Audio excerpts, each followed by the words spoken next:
Ian's in Watford. Ian, what would you like to say?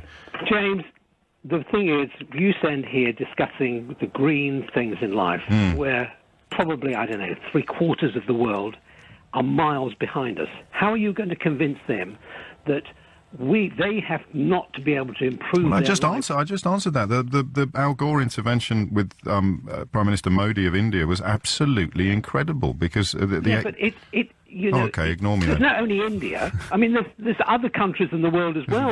That's why I'm using it as an example rather than the catch-all answer to your question. But in the same way, so you need rules-based international institutions, and you need incentives for the poorest countries to act in the interest of the whole planet rather than pursuing the short-term profit. And of course, you then have to address and own the hypocrisy that the West displays because we've been pursuing short-term profit to the detriment of the planet for 200 years. Since the Industrial Revolution, our defence would be that we didn't realise. But now we do realise we've got no defence.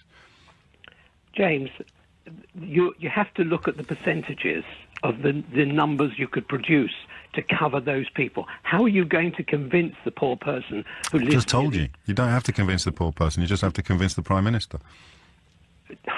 The numbers...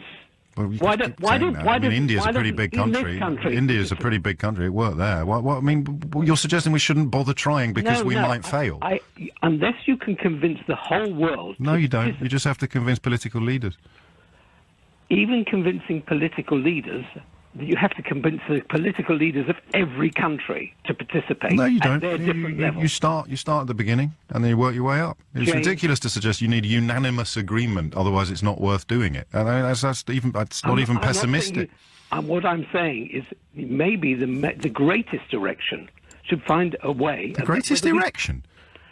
The greatest direction that we should be focusing would actually whether we can actually change the climate in a way. No, of course it isn't. That's defeatism. That's giving up before we've even started. It's not possible to put man on the moon. That's not possible. But it was. And that's the only way. If you can actually start to control the climate, more countries that would have desalination plants to be able to feed themselves. But this is you've gone backwards now to the opposite of what you rang in to say. So you started by saying there's no point doing any of that stuff because you'll never be able to convince people that it's a good idea. I'm not saying you don't do it, but what I'm just trying to say to you is the period of time it takes to try and do something that you're thinking about.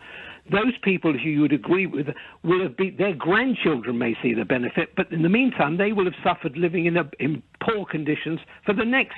Not necessarily. Not poor conditions. Having a solar panel on top of your house isn't exactly what you'd call repressive or difficult. And the people living in the poorer parts of the world are going to suffer much, much more than the people living in the wealthier parts of the world, particularly Northern Europe, for all sorts of reasons. It